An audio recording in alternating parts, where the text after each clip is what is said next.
Hoy, nagbabalik na naman tayo sa ating reaction video mga kapatid, mula kay Sayong Araw. So ang pamagat nito ay ito daw ang dahilan kung bakit hindi tumuloy si Alice Go sa Golden Triangle, ang isang malaking revelasyon ng isang Pinay. So mula kay Sayong Araw mga kapatid, kung trip nyo ang ganitong klase mga video niya ay mag-subscribe ka na sa channel niya. So napakalulupit at marami kang matututunan sa kanyang mga content. At kung trip nyo manood sa mga content ko mga kapatid, so mag-subscribe ka na lang sa channel ko. At huwag mo na rin kalimutan i-click ang notification bell whenever na meron tayong bagong video na i-upload dito sa ating YouTube channel. So bisitahin nyo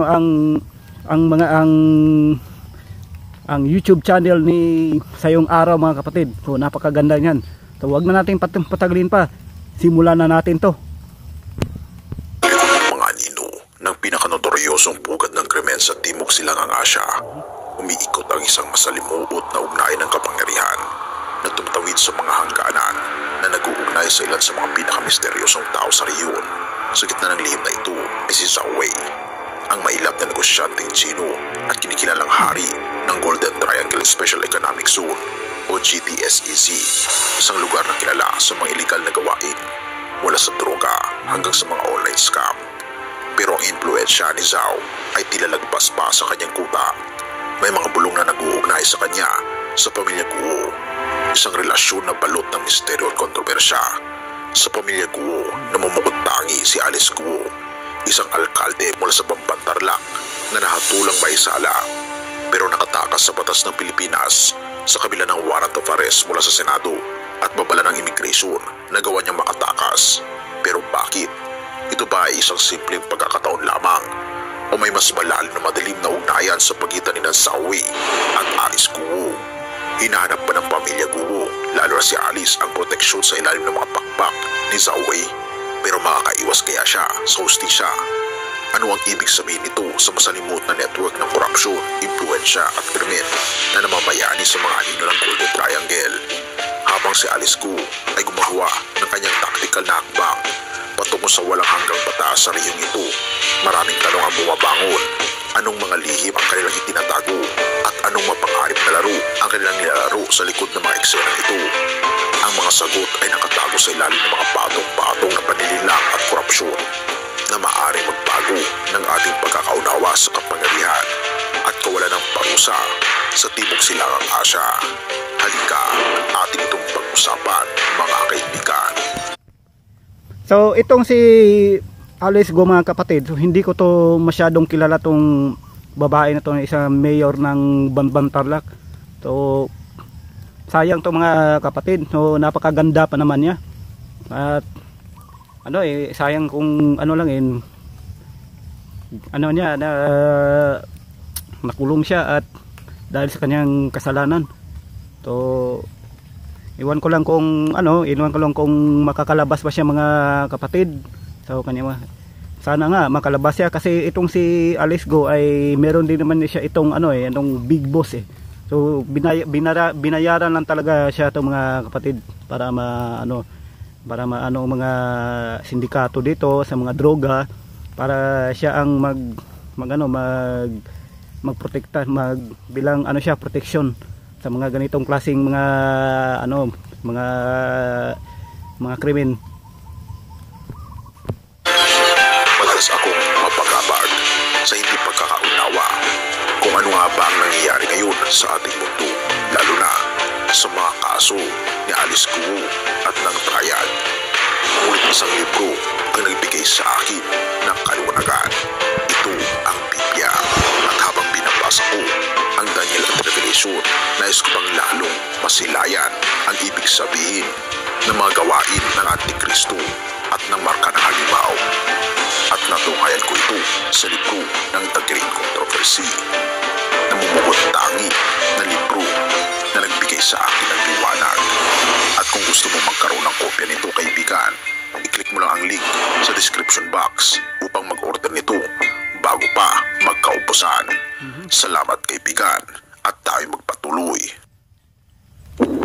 Isang artikulo mula sa Rappler ang nagpapahayag patungkol sa Golden Triangle. At may isang Pilipina ang nakatunghay patungkol sa misteryosong lugar na ito. Sa Golden Triangle kasi, sinabihan ang isang Pilipina, mamamatay ka dito, hindi ka makakauwi, mamamatay ka dito. Ito ang mga salitang natatandaan pa ni Marie, hindi niya tunay na pangalan, mula sa kanyang karanasan sa isang scam hub, sa isang tinutukoy na lugar sa Myanmar. Siya ay na-traffic patungo sa bansa sa Timog Silangang Asya kung saan siya ay nakatakas. Ngunit siya ay dumanas muna ng 9 na araw na pagpapahirap. Inalok si Marie ng trabaho bilang encoder sa Thailand na may pangakong sahod na 60,000 pesos na katumbas sa $1,000 kada buwan. Naniwala siya sa nag-alok, isang kapwa Pilipino, kahit sumakay siya sa eroplano mula Maynila papuntang Bangkok noong huling bahagi ng 2022. Mula sa Bangkok, sinamaan siya ng isang tao na ayon kay Marie ay isang Chinese na amo para sumakay sa isa pang eroplano. Ang pangalawang destinasyon ay isang probinsya sa hangganan ng Thailand kung saan nakita niya ang ilog, sa kabila naman ito ay Myanmar. Hindi alam ni Marie na pumasok na siya sa Golden Triangle, isang lugar na sa hangganan ng Thailand, Myanmar at Laos at kaunting bahagi ng Yunnan Province sa China na literal na hugis at sulok. Dinala siya sa isang bahay sa hangganan ng Thailand kung saan pagkatapos maghintay, pinapahintulutan siyang lumabas sa isang bintana. Noon na ako kinabahan, ani pa ni Marie sa panayam niya sa Raptor News. Tumawid siya ng ilog, ang isang higanteng gulong na hinihila ng mga lubid mula sa panig ng Myanmar. 2 ang nagtatawid sa akin, tapos may 2 pang naghihintay sa kabilang ilog. Doon ko na napansin na may dala silang baril. Kaya wala na. Hindi ka na mag-iisip na Kaya maiisip mo baka ilubog ka na lang dito o tirahin na lang. Wala ka nang magagawa, ika pa ni Marie. Pagkalipas ng 8 buwan, naalala ni Marie na siya ay nakatakas patungo sa Maeso, isang probinsya ng Thailand na bahagi ng Golden Triangle. Ano nga ba ang Golden Triangle? Ang Golden Triangle ay matagal nang kilala bilang lugar kung saan nagmumula ang karamihan na iligal na droga sa buong mundo. Matagal na itong binabantayan ng mga pinakamakapangyarihang ahente ng batas sa mundo dahil sa pagiging pugad ng mga krimen. Dito muunlad ang kalakalan ng droga at sa mga nakaraang taon, dito rin itinatayo ng mga sindikato ang mga kasino ng kanilang mga scam hub na karinawang may kinalaman sa cryptocurrency. Ang Golden Triangle Special Economic Zone o GTSEZ ay isang malinaw na demarkong lugar na sumasaklaw lamang sa Laos, Myanmar at Thailand, hindi kasama ang China. Tulad ng lahat ng economic zones, ang GTSEZ ay may maluwag na regulasyon. Ang pinuno-umano ng economic zone na ito ay ang negosyanteng Chino na si Zhao Wei, na nasangkot sa ilang parusa mula sa makanlurang pamahalaan, ngunit nanatiling hindi naapektuhan. Ang mga kalapit na bansa ay umuupa ng... So itong si Zhao Wei, ito yung big boss ni ni Alice Go. So siya ang nagpapatakbo ng mga nito, ng lahat ng mga krimen, ng mga drugs, siguro mga patayan din, mga torture. So, siya talaga baka siya siguro talaga ang ang nagpapasahod sa mga parang katulad nila ni Alice Go para para malabas pasok yung droga sa sa Pilipinas na hindi alam ng mga nasa nakakataas na gobyerno. So, at kasi meron silang merong protection tong mga mga drug lord mga nagpapalabas pasok ng mga droga yung mga mga scammer. Ari-arian mula kay Zawi upang mag-operate sa GTSEZ. Isa itong kuta na may sariling seguridad at limitado ang pag-access ng mga ahente ng batas ayon sa United Nations Office on Drugs and Crime.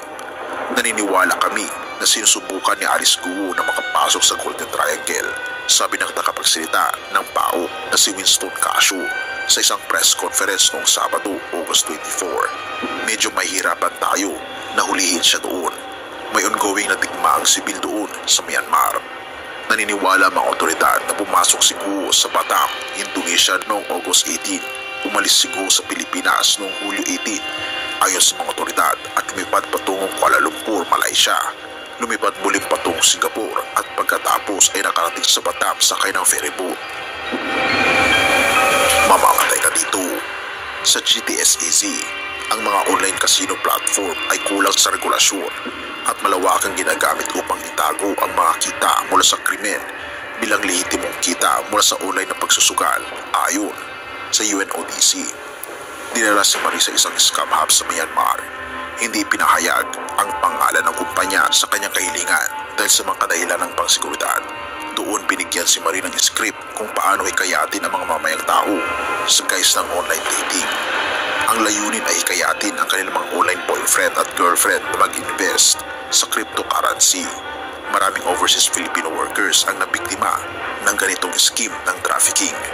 Ganito rin ang operasyon ng mga scam hub sa Pilipinas ayon sa PAOK na sumasalakay sa mga pinakamalaking hub na nagpapanggap bilang Philippine Offshore Gaming Operators.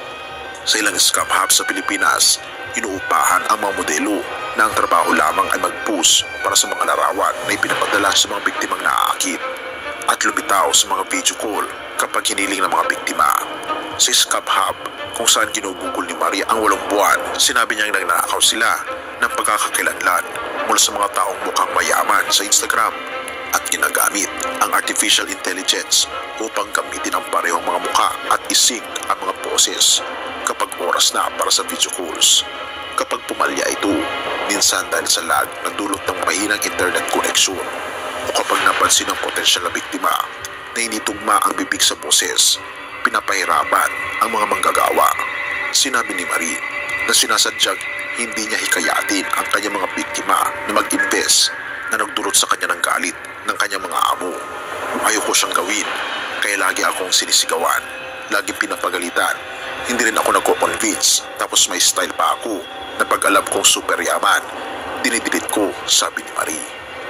At ito nga, nagtangkang tumakas si Marie nung 8 buwan daw niya matapos siyang magdusa mula sa malalang hemorrhoids. Nagplano si Marie at ang iba pa na makatakas. Ngunit matapos makipag-usap sa di umano'y pulis, nagulo ang plano at sila ikinulong at itinali sa isang kwarto kung saan sila ay binugbog at ginutom. Ipinapakita nito ang posibleng sabuatan sa mga otoridad sa lugar.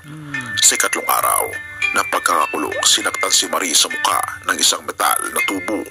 Sinabihan siyang kung magbabayad siya ng $7,000, maaari siyang umuwi. May nagbigay nung una, yung mga kasama ko. Ako wala talaga, ika pa ni Marie. Sa mga sumunod na araw, ang kanilang mga pulso ay tinali sa itaas ng kama na nangahulugang tumayo sila buong gabi. Nagsusuka na ako noon. Yung isa kong kasama napalo siya ng 1 beses lang. Kinumpulso na siya. Tapos yung pagkasyam na araw, pagkagabi, binigyan kami ng taning na kailangan mabigay na itong pera na ito. Eh ako wala naman. Walang mabibigay yung pamilya ko, sabi ni Marie. Nagmakawa na ako na ganun. Kasi iba yung pakiramdam ko doon. Yung mamamatay ka na hindi ka na makakauwi, sinabihan ako. Hindi ka makakauwi, mamamatay ka dito, wala kang pera, dagdag ni Marie. Kinunan nila ng video si Marie habang binubugbog at ipinadala sa kanyang pamilya. Ang kanyang pamilya ay nagpadala ng humigit kumulang $1,000 sa pamagitan ng mobile banking nang patuloy pa rin silang binubugbog. Naisip na Marie, tanggap ko na dito ako mamamatay. Sabi ko sa Panginoong Diyos, ikaw na po ang bahala sa akin. Ang komunikasyon ni Marie sa labas ay nagresulta sa isang lihim na operasyon upang may kapagnegosasyon para sa kanyang paglaya na ang mga detalye ay hindi maaaring ibunyag para sa mga kadahilan ng pangseguridad. Inilarawan ni Marie ang sumunod na sandali na tila'y lumulutang. Siya'y nakatapa sa kama, pagod sa pambubugbog. Nang tanungin siya ng kanyang manager, kaya mo bang tumayo? Siyempre kahit masuka-suka ako, tayo talaga ako. Pero inakay ako nung 2 kasama kasi hindi na talaga ako makalakad eh. Sila na yung nagbuhat sa akin eh. Iba na yung pakiramdam ko noon eh. Parang nakadroga ka, parang nakalutang ka na, sabi pa ni Marie. Isinakay ako sa 2 sasakyan habang nakarating kami sa isang ilog, ibang ilog na tinawid namin gamit ang isang maliit na bangka. Hindi sa gulong tulad ng unang pagkakataon at pumasok kami sa panig ng Maysot sa Thailand. Iniwan ako sa isang hotel kung saan ako sinulubong ng mga otoridad na nag-ayos ng aking repatriation. Doon ko lang ulit naramdaman na makahinga. Hinalikan ko ang lupa. Si Alice Guo ay nauugnay sa kontrobersya ng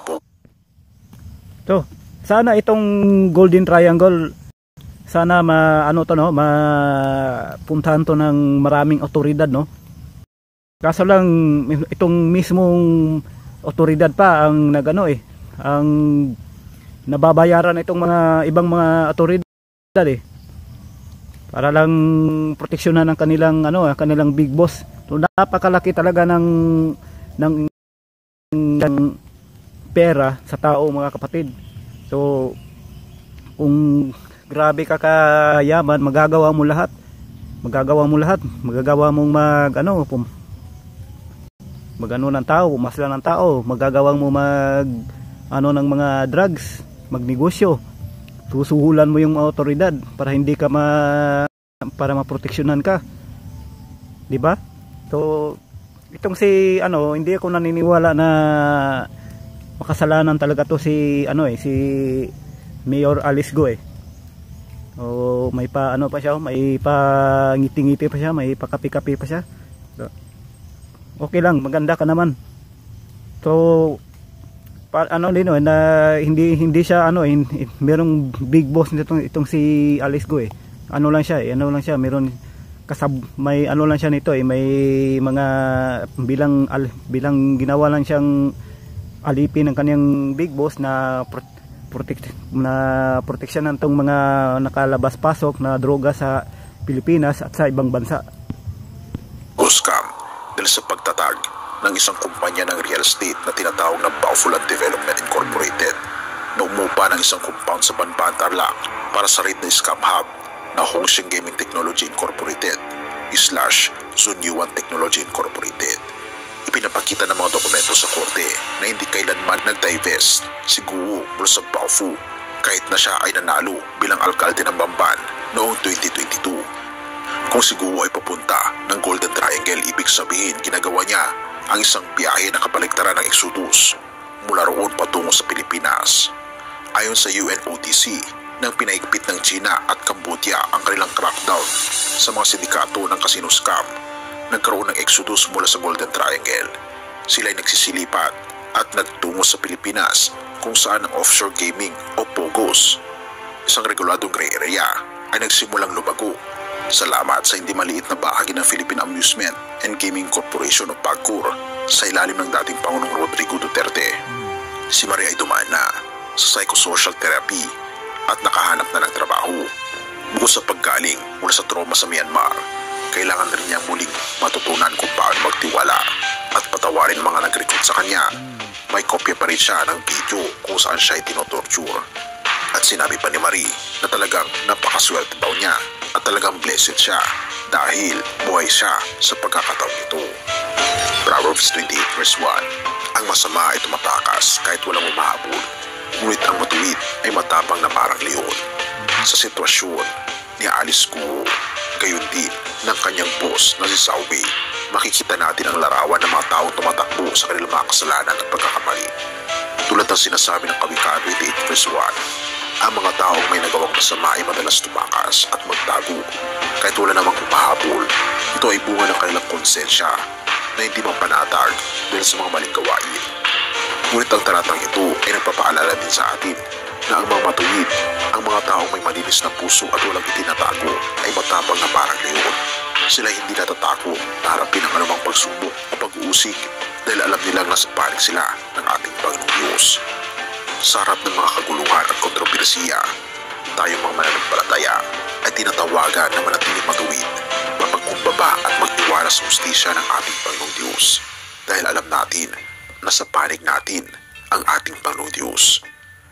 Naway ito rin ang maging aral sa mga nasasangkot sa mga sitwasyong ito na harapin ang kanilang mga kasalanan at humingi ng tawad sapagkat ang Diyos lamang ang nagbibigay ng tunay na kapayapaan at kalayaan. Tayo manalangin. Ama naming Diyos na makapangyarihan sa lahat, kami po'y lubos na nagpapasalamat sa inyo.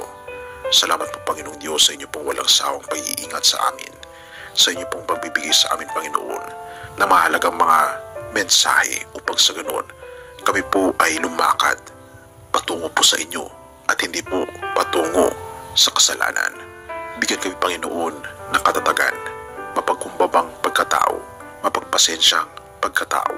Tulungan niyo po kami na makita at masilayan ang katotohanan upang sa ganon ay masunod po namin ang inyong pong kalooban dahil naniniwala po kami na kayo po ay nasa aming panig at kami po ay panig ninyo. Salamat po Panginoong Diyos sa inyong pong pagmamahal. Patuloy na alagaan Panginoon ang mga biktima ng mga makasalanang organisasyon at tulungan niyo rin po ang mga makasalanan na makita nila at masilayan ang katotohanan. Purihin ka o aming Panginoon Diyos at patawarin po kami sa lahat ng aming pagkukulang at pagkakasala sa pagkatuto namin sa utiling sa matamis na pangalan ng aming Panginoon Jesus. Amen.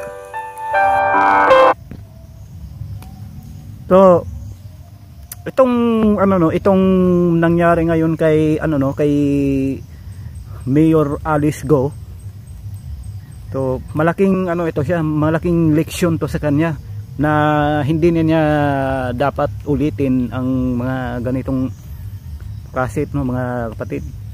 So, tanong ko lang mga kapatid, bakit ba tayo gumagawa ng mga ganyang mga klaseng mga krimen, no? So, bakit ba tayo papas lang ng tao? So, hindi ko naman sinabi na itong si Alice Go ay pumas lang ng tao. So siya, protector, bilang naging lang siya, protector lang siya. Hindi naman masama na maging Chinese tayo, basta namumuhay lang tayo sa ating mundo na naging matuwid. So malinis ang ating konsensya. Hindi tayo kakahiya-hiya. So, hindi tayo naging protector sa mga drugs, hindi tayo naging kriminal, hindi tayo naging manluloko. So grabe na talaga ang napakalaking impluwensya kasi itong pera eh. 'Di ba? Ako mga kapatid, wala akong maliit lang ang alam ko nitong ganitong klaseng mga topic sa ganyang klaseng mga mayor, Elaka Zawi na kanyang big boss, kung ano lang nangyayari diyan. Pero alam ko mga kapatid na masama talaga yung ang ginawa nila na pagtutorture nila sa mga tao, yung pogo, pinoprotektahan nila yung pogo na labas at yung mga labas pasok na droga sa Pilipinas, kaya hindi mawala-wala ang mga drugs dito sa Pilipinas kasi meron silang protector, di ba? Meron, kaya nga kapag merong nakapasok na Chinese dito sa ating Pilipinas, so ini-interview agad katulad ni Alice Go. So isa pala siyang may dugong Chinese siya. So pero sabi nga sa Biblia mga kapatid, so na lang natin ang ating pagsasalita, shortcut na lang natin. Kahit ano pa ang kasalanan tao, napakalaking kasalanan tao, basta magsisi ka lang, magsisi ka sa harap ng Diyos, humingi ka ng tawad sa Kanya, umiyak ka, huwag mo nang ulitin ang iyong mga kasalanan, at mamuhay ka ng mapayapa sa mundo, mamuhay ka ng malinis ang iyong konsensya, malinis ang iyong record. At ganyan po mga kapatid, kung hindi ka masama ka na sa paningin ng tao, kung hindi ka magawang patawarin ng mga ibang tao, kung handang magpatawad ang ating Diyos mga kapatid. So tandaan nyo yan, handang magpatawad sa ating mga kasalanan, kasi tayo ay mga tao lang, hindi tayo perpekto mga kapatid. So na-influensya lang tayo sa malaking pera na ibinabayad. So hindi naman, alam kong itong mga taong ito, hindi ito is 100% talaga na nagkasala. Kaya isa pa yan ay masinungaling tayo. Yan po mga kapatid. So salamat po sa inyong panonood at mag-iingat po kayo palagi, pagpalain po kayo ng may kapal. So kung trip mo yung ang ganitong klaseng video ko ay mag-subscribe ka na, at sa susunod nating reaction video, magaganda ng topic na naman ang ating bibigyan ng reaction video dito lang sa aking YouTube channel. Ako po si Dexter Braganza and maraming salamat sa inyong panonood. Peace out.